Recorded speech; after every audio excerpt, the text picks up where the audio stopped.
हाँ, आज हम लोग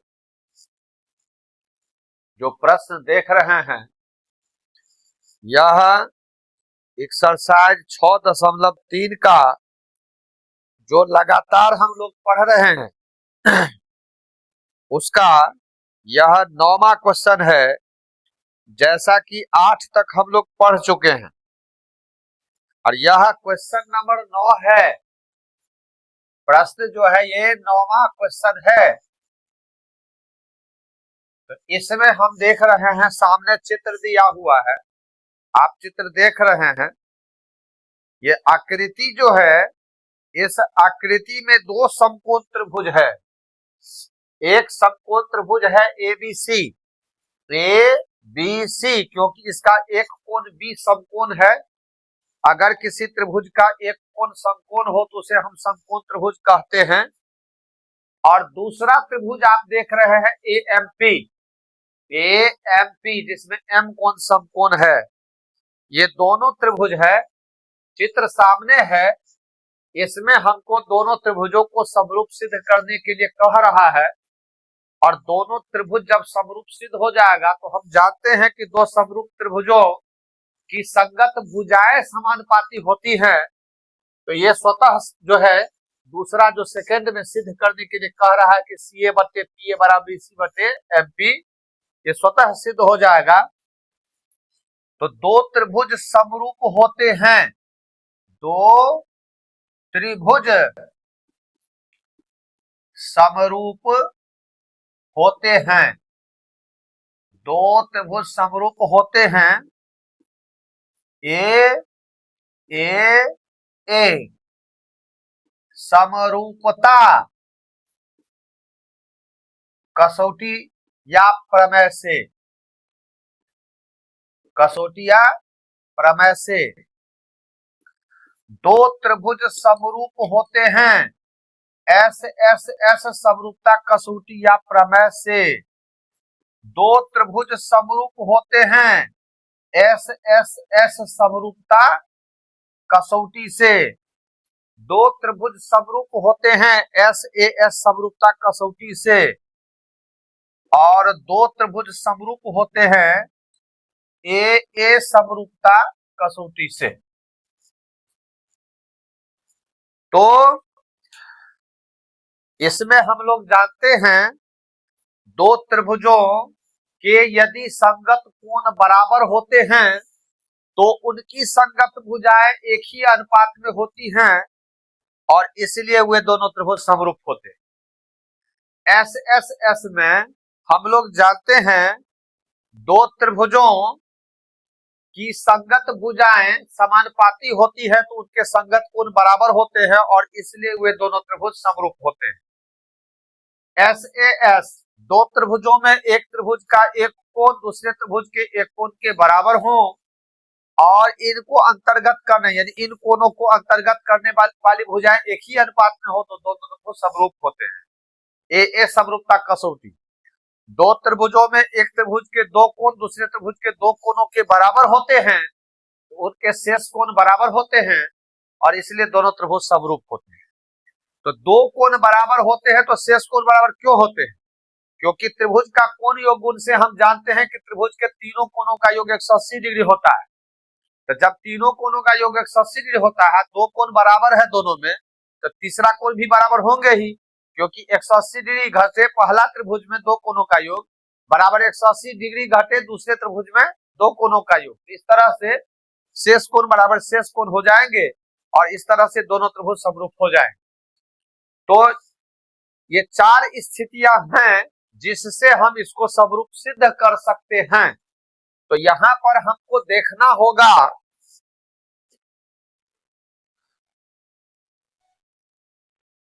प्रश्न है 9, इसका है उत्तर, प्रश्न 9 का उत्तर।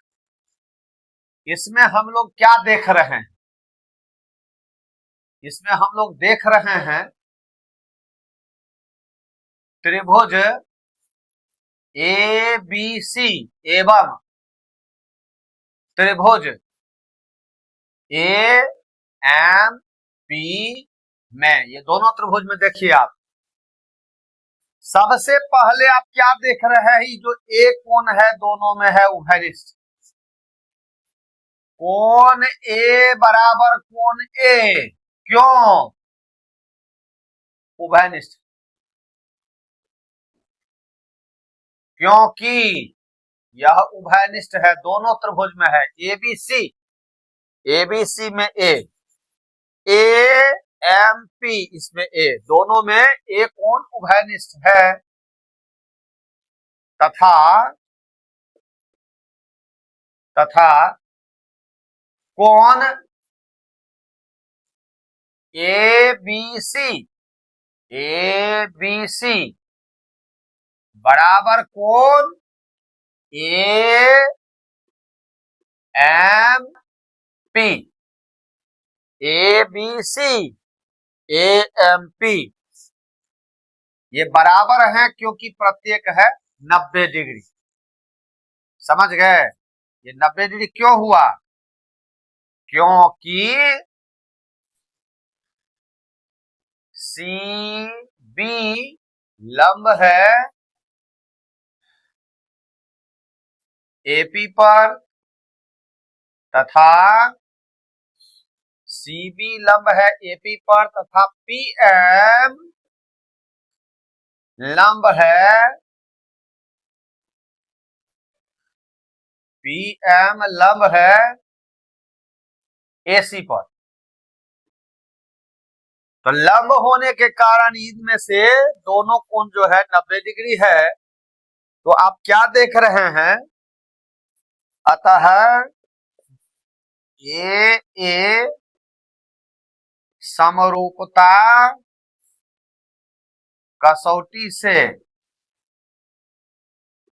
ए समरूपता कसौटी से त्रिभुज एबीसी समरूप हुआ त्रिभुज एएमपी भाग फर्स्ट प्रमाणित, पहला भाग सिद्ध हुआ। क्योंकि दोनों त्रिभुज में दो दो कोण बराबर हुए हैं, तो ए समरूपता कसौटी से दोनों त्रिभुज समरूप हुआ। एबीसी और एएमपी यह भाग नंबर 1 है। पुनः चूंकि दो समरूप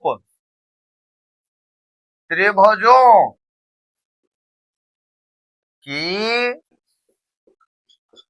संगत भुजाएं समानुपाती होती,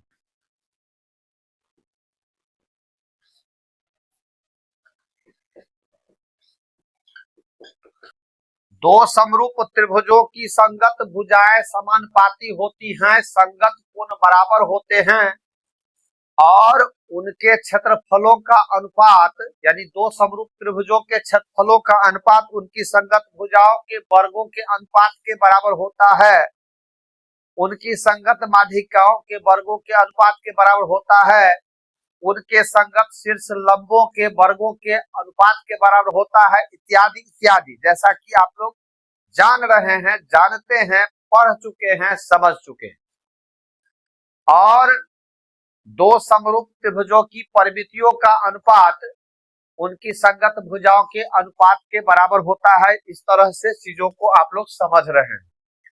तो यहाँ पर चूंकि ये दोनों त्रिभुज समरूप हो चुका है, तो दो समरूप त्रिभुजों की संगत भुजाएं समानुपाती होती हैं, तो इसलिए हम कह सकते हैं, क्या कह सकते हैं? सी ए कहां पर सी है? देखिए सी ए सिद्ध करना आपको, तो सी ए क्या है? समकोण के सम।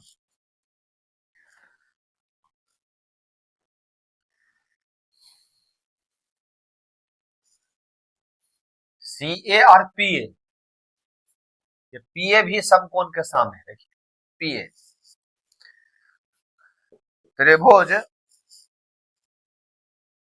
एबीसी में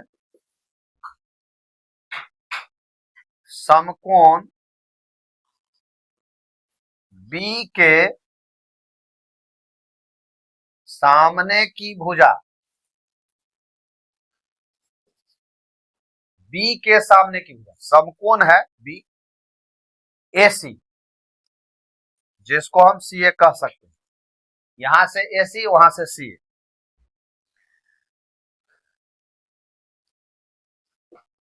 तथा त्रिभुज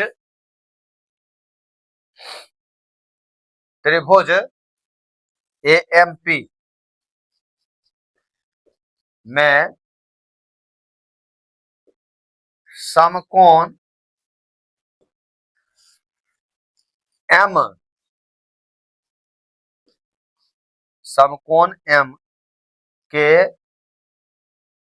सामने की भुजा, एम के सामने की भुजा एपी, जिसको हम पीए कह सकते हैं, ये समानुपाती है।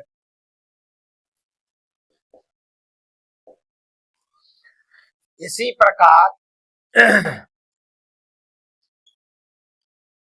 प्रकार बीसी एवं एमपी समानुपाती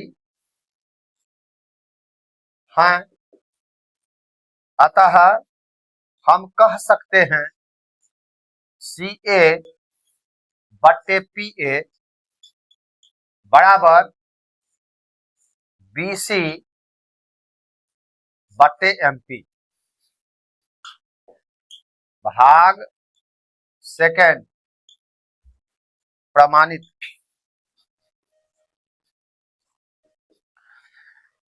यहां आप क्या देख रहे हैं, ये दोनों त्रिभुज ABC और AMP, ये दोनों त्रिभुज समरूप सिद्ध हो चुका है भाग 1 में। तो ABC में बी कोण समकोण है, जिसके सामने की भुजा AC है, जिसको हम CA कह सकते हैं। AMP में कोण M के सामने, M समकोण है, इसके सामने की भुजा AP है, जिसको हम PA कह सकते हैं। तो CA और PA ये जो है क्या है, संगत भुजाएं हैं। दो समरूप त्रिभुजों की संगत भुजाएं समानुपाती होती है, ये संगत भुजाएं हैं दोनों त्रिभुजों की। और इसी तरह से BC, ये जो हम देख रहे हैं, ये जो BC है एक कोण उभयनिष्ठ है, एक कोण उभयनिष्ठ है, तो एक के सामने BC है और एक के सामने क्या है बताइए, MP है। ये जो BC है और MP है एक कोण के सामने है, तो संगत हुआ कि नहीं हुआ दोनों त्रिभुज में? ये बराबर कोण है, दोनों में उभयनिष्ठ है, तो दोनों का कोण है। तो संगत का मतलब क्या है, संगत का मतलब यही ना हुआ, जैसे समकोण के सामने के दोनों त्रिभुज में समकोण के सामने की भुजा होगी संगत भुजा, यहाँ ए चूंकि उभयनिष्ठ है, इसके सामने की भुजा होगी, तो ए के सामने BC है, इस पे MP है, दोनों में है, तो BC और MP क्या है, समानुपाती है। तो इस तरह से यह जो बात आप जानते हैं कि दो समरूप त्रिभुजों की संगत भुजाएं समानुपाती होती हैं, तो कहा गया है कि इसलिए त्रिभुज ABC में समकोण B के सामने की भुजा CA तथा त्रिभुज AMP में समकोण M के सामने की भुजा PA ये समानुपाती हैं। तो इसको हम लिख सकते हैं ना, समानुपाती को CA बटे PA। तो इसी प्रकार हम देखते हैं कि कोण A के सामने जो BC और MP है ये भी समानुपाती है, तो आप कह सकते हैं अतः क्या लिखा गया, इसी प्रकार BC एवं MP समानुपाती हैं, तो अतः CA बटे PA बराबर BC बटे MP हो जाएगा। ये भाग 2 प्रमाणित हुआ। तो इस तरह से इस प्रश्न को आप लोग हम समझ रहे हैं कि बढ़िया से जान गए हैं, तो अभ्यास करके इसको याद जो है करके रखिए, भूलिएगा नहीं। तो फिर हम लोग आगे प्रश्न जो है आप 10 सीखेंगे, तो उसको आप लोग अब देखिए, इसको जो है पहले उतार लीजिए, फिर हम बता रहे हैं उसको समझिएगा, ठीक है।